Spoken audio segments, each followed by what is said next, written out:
All right, we're ready to utilize the periodic table. The periodic table is a wonderful cheat sheet for being able to do electron configurations if you know how to read the periodic table. And from really now on, we've used the periodic table up to now to get molar masses, and that's pretty much it. We're going to see that there's a whole wealth of information that we can get from that. I guess we did learn to use the periodic table to come up with some charges of some of our ions. What we will eventually see is why those charges are the charges that they are. Okay, so here's the periodic table. What we have to be able to do with this periodic table is break it down into these blocks, because it's not going to be given to you in these blocks. So let's see what we see here. Now, this periodic table is giving electron configurations of everything. You're not going to be using this when you take the test. So when you're asked questions about electron configurations, don't look it up on this periodic table. But what I really want you to see from this periodic table is the color scheme. The blue is the S block, okay?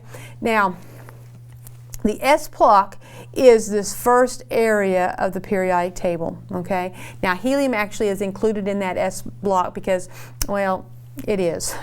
The number of electrons it has is 2, and that fits this size. So whenever electrons are being placed here, they're being placed into an S orbital.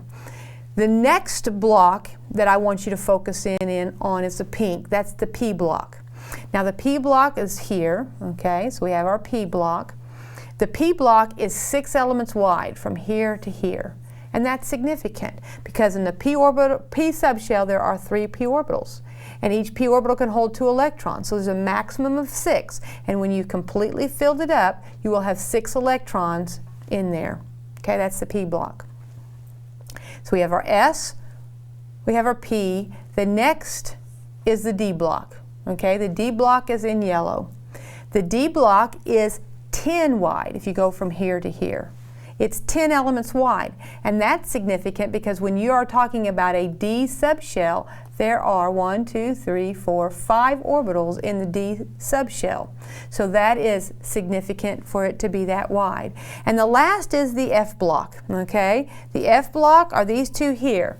Now, those 2 really do fit right inside of here. If we could slide this periodic table down and make room for it, they'd fit right in there. And the D block, this F block is going to be 14 wide. If you counted those up, you'd see 14. And that's significant because in an F subshell, you go from F, you have an L of 3, right? We have M sub L of a -3, -2, -1, 0, 1, 2, and 3. That's 7 orbitals. 7 times 2 is 14 because each can hold 2 electrons, so that's why that's 14 wide. So if you're given a periodic table and you're asked to do an electron configuration, you need to know S, P, D, F. That's the breakdown of my periodic table, S, P, D, F. The next thing that you have to be able to do is put some numbers with it.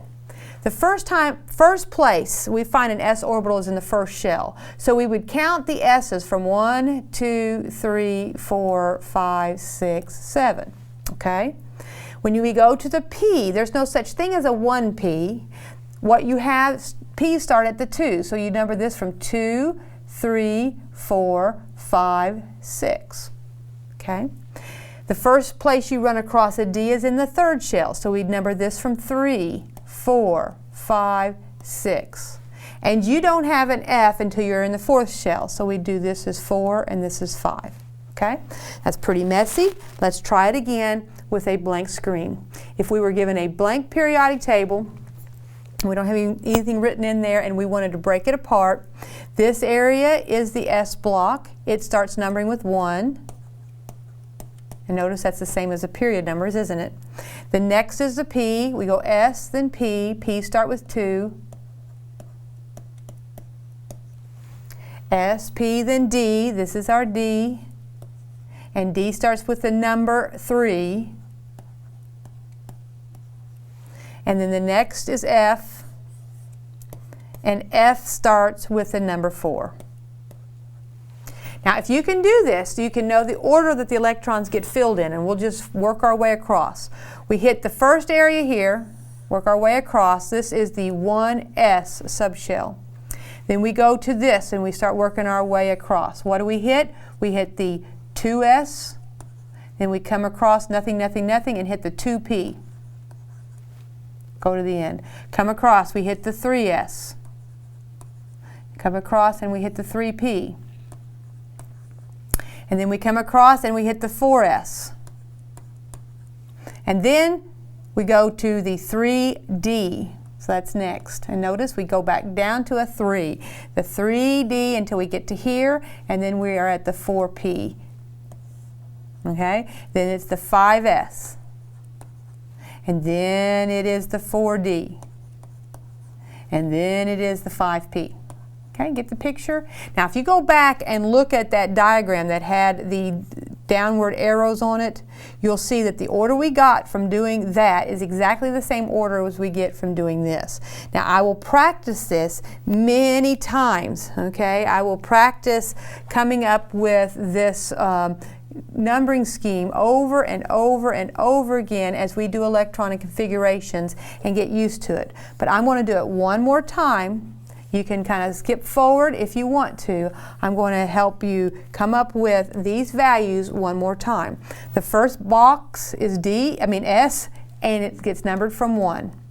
3, 4, 5, 6, 7. The next you go to the P, it gets numbered with a 2. Next is a D, it gets numbered from a 3. Next is the F, and it gets numbered from a 4. Now, fact of the matter is, electron configurations, as you get bigger and bigger, those orbital energies get really, really close together, and there's a lot of weird exceptions. So I will rarely, if ever, have you do an electron configuration where we'll have an F in it, okay? Because of all the exceptions that will happen. If you look back at what we see on the screen, you'll see lots of weird exceptions that happen when we're down at the bottom that we won't get into. We'll learn some exceptions, but not that many. Okay, so the procedure we're going to follow is the first thing that we're going to want to do, so that we don't have to do the electron configuration all the way through, is we're going to find the noble gas that comes just before the element we're trying to do an electron configuration. So it's the one that comes before it, the noble gas that comes just before it. All right? When we do that, we're going to put square brackets around that noble gas, and what that is saying is the electron configuration of this element is just like up to this noble gas exactly, and then we'll add to it and put some more beyond that, okay? So that is an example, a helium noble gas core. We're saying the electron configuration of this element I'm dealing with is like helium up to this point, and then a few more electrons beyond that. Okay? Once you have found that nearest noble gas, then you're going to start working your way across that periodic table using that breakdown scheme that we talked about. Okay? So we're going to do the electron configuration for chlorine. Okay? So we find the noble gas that comes before it on a periodic table. Now, I've got it designed out here on that, but I'd like for you to have a periodic table handy. So make sure you've got one nearby that you can look at as we go through this. And you might even want to stop and see if you can take that paper copy of a periodic table and label it out like I instructed you to do. So when you find the element chlorine on a periodic table and you stick your finger on it, then you're going to try to find the noble gas that's closest to it but before it on the periodic table. So you notice there that I have got neon as the noble gas that comes before chlorine nearest to it. Then what we're going to do is we're going to come from neon, work our way over to the other side of the periodic table and see where we are in terms of the electron configuration, and work our way until we get to our chlorine atom. So let's kind of zoom in on this just a little bit. Remember, this was our S block, and when they've got it here described in blue, we have got 2 electrons as we move across there, so we call it 2s2, and then we have nothing, nothing, nothing, nothing, nothing, and then we hit right here, and this is the P block. We number this with the number 2, so this is the number 3. This is 3p, and we start counting until we get to chlorine. 1, 2, 3, 4, 5. All right, so that is what we have there. So we'll write that up on the screen. We have got neon, and then it was 3s2, 3p5.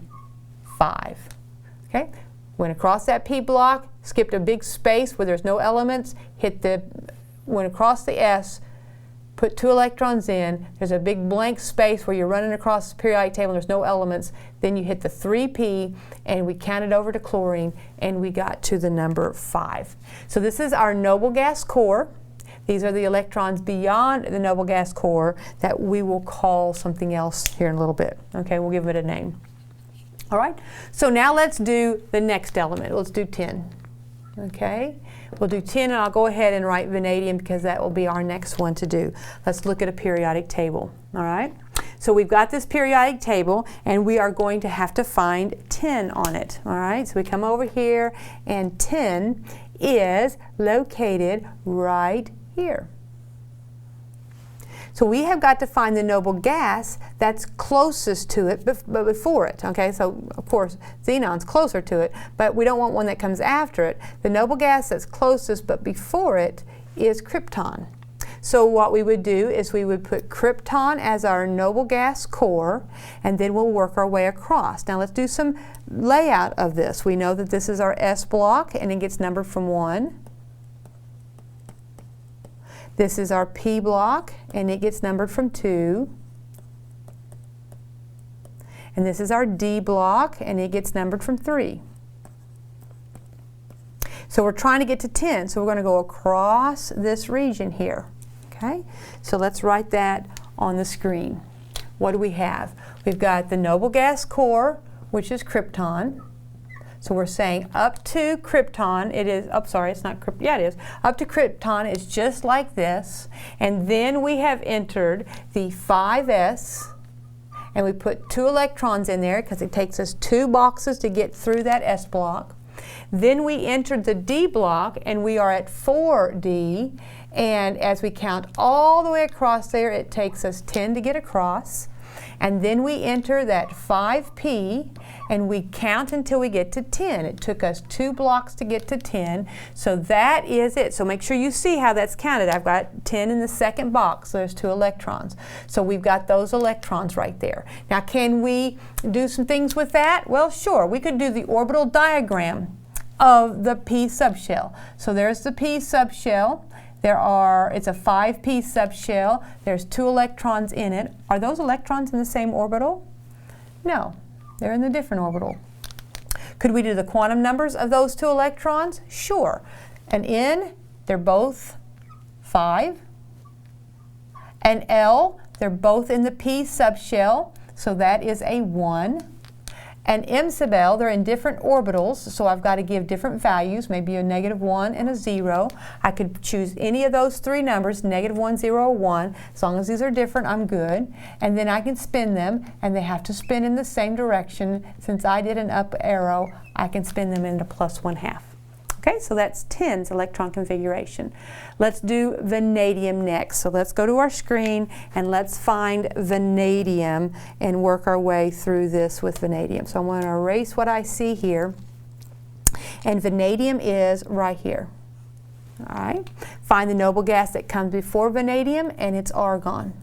So we're going to start with argon, and we're going to work our way through until we get to vanadium using that method we see there. So we'll move back to our screen, and we've got our noble gas core of argon. As we worked our way over, we went to the 4s, and we did 2 electrons, 2 boxes. Then we hit the 3d, and we ended up counting over 3 to get to vanadium. So this is saying I've got the argon noble gas core. Everything up to argon is exactly the same as electron configuration of argon, and then we have 2 more electrons in the 4s, and we have 3 more electrons in the 3d. And we could do the orbital diagram of just the part beyond argon if we wanted to. We have the 4s with its 2 electrons, and we have the 3d. Now tell me how many orbitals are in the 3d. There are 5 orbitals in the 3d subshell. Are those electrons, and how are they arranged? What's the rule? Let's use it that way. What is the rule that you use of what to do next? Well, this is what we do. We spread them out. That's called Hund's rule. And we could do the quantum numbers for any of those electrons we wanted to, or for all of them, knowing what the N is, what the L is, what the M sub L is, and what the M sub S is based upon the spin. Okay, so we should be able to be given the electron given any element on the periodic table, we should be able to come up with an electron configuration of it. But there are a few exceptions, and we'll talk about that in just a minute. But you go ahead and figure out the electron configuration of antimony. Okay, hope you got that right. If you did, kind of zoom ahead if you'd like a little bit, if you did, let me help you with that. SB on the periodic table is right here. The noble gas that comes before it is krypton. So you have your krypton, 5s2, 4d10, 5p3. So that is the answer to that one. All right, so a few other things to note. There is a definition of transition metals, the definition of transition metals, and it can vary a little bit from textbook to textbook, but this is the one that to me fits the best with the properties we see of transition metals. It's elements that have incompletely filled d subshells or readily give rise to cations that have incompletely filled d subshells. This incompletely filled d subshell situation, of which we see that right here, it has an incompletely filled d subshell. This would be a transition element. The incompletely filled d subshell gives rise to very unique properties of these elements that, if you stick with us all the way through General Chemistry 2, we very often will have a session on transition metal chemistry. In the transition metal world, there are some exceptions to the electron configuration that we need to learn. And this is it. If you are one away from completely filling a d subshell or one away from completely half filling. Now, what do I mean by that? A half-filled d subshell would be one electron in each one of the 5 orbitals. So if you're one away from completely filling it, that would be 10, and one away would be 9. If you're one away from half filling it would be 5, so one away from that would be 4. Okay? You're one away from doing that. What will happen is it will promote an electron up from the S to half fill it, or one from the S to completely fill it. It'll only do one. So here it's not going to promote both of those up to half fill it. That takes too much energy. This promotion takes energy. So if you can promote one up and half fill it, it is such a good state that everything lowers in energy when it gets that half filled or that completely filled state. So it pays back the energy required to promote it up to a higher state. Okay? So there's stability. Stability always means lower energy state. Okay, so there's a stability in that half-filled state or that completely filled state. So it is willing to put a cost in, a payment in, to raise the energy of this one electron in order to do that. So let's see examples of this. All right, so we're going to do chromium first. Cr. Let's look at our periodic table and then we'll come back to our screen here. On the periodic table, come here baby, where are you? There you are. Chromium. Cr is right here. So the noble gas that comes before it is argon. And then we will go 4s2. That's where we are. 1, 2, 3, 4s, 2 blocks. This is our D. It starts numbering with 3. So it's 3d4.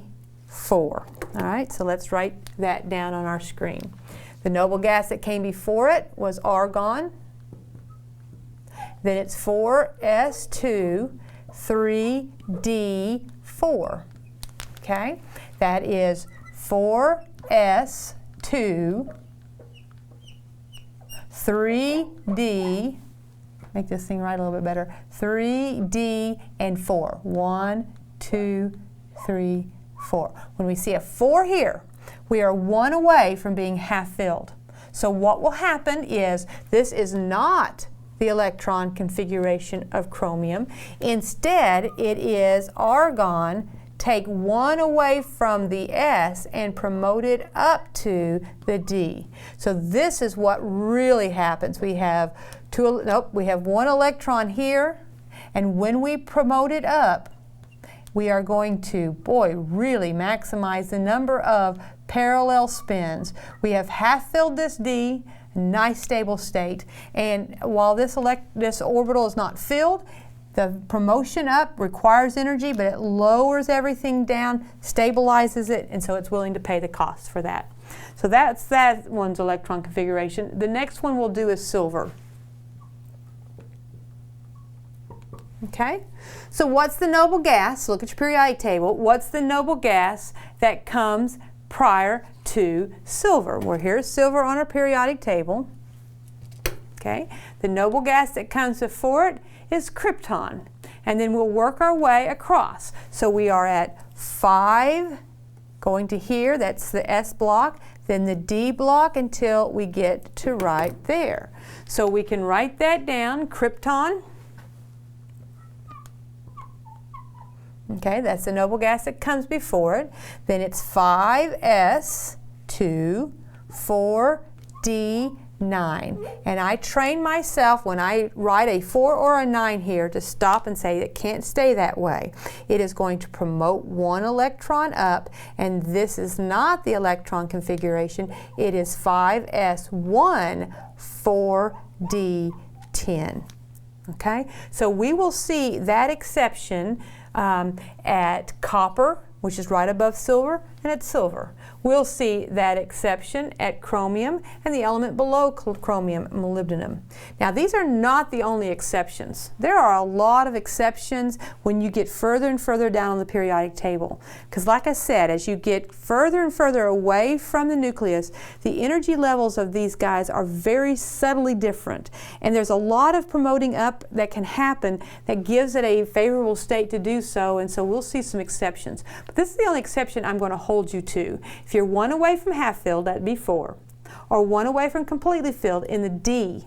It's not true in the P, this is true in the D. When you're 1 away from half filling in the D, or 1 away from completely filling, it will promote 1 up. It won't promote 2 up, okay? So if you're 2 away, it won't promote them both up. That takes too much energy. If it can get by with promoting 1 up to half fill it, there is enough payback that it is willing to do that. Okay, so we defined what transition metals are. And wait a minute, before I do that, transition metals, okay? Truly, the transition metals do not include these guys, though some textbooks would include that last group because their D subshell is completely filled, and the ions that they make are always 2+ ions. So they don't get rid of D subshells either. So these things don't have the same, these elements right here do not have the same properties as everybody else. So while this whole block is called the D block, it is truly only from here to here that are your transition metals, according to the definition that I gave you. Now there will be some general chemistry textbooks that says, oh, go ahead, throw all these in there too. Let's call that whole D block the transition metal block. But the properties of these from here to here are quite different than these guys, and that's why they don't often get put in with the transition metals.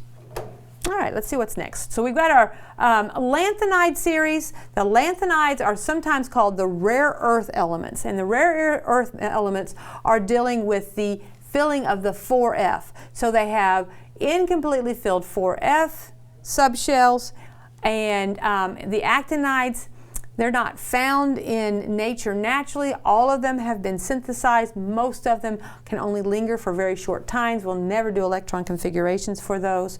But if we look at our periodic table, there it is. So we have our lanthanide series. Whoops, can't touch it with my finger like that. We have our lanthanide series, which comes right after here. So 57, then 58, that's why they're called that. That's when we will enter the putting electrons in the F orbitals. I will not have you do electron configurations of any of these guys because they have far, far, far too many exceptions that we don't want to get into. All right, so that was dealing with electron configurations of any element that you see on the periodic table. You should be able to do their configurations using the nearest noble gas, and then using the way the periodic table is laid out to come out with the remaining electrons, and you should be able to know those two exceptions that you might run across.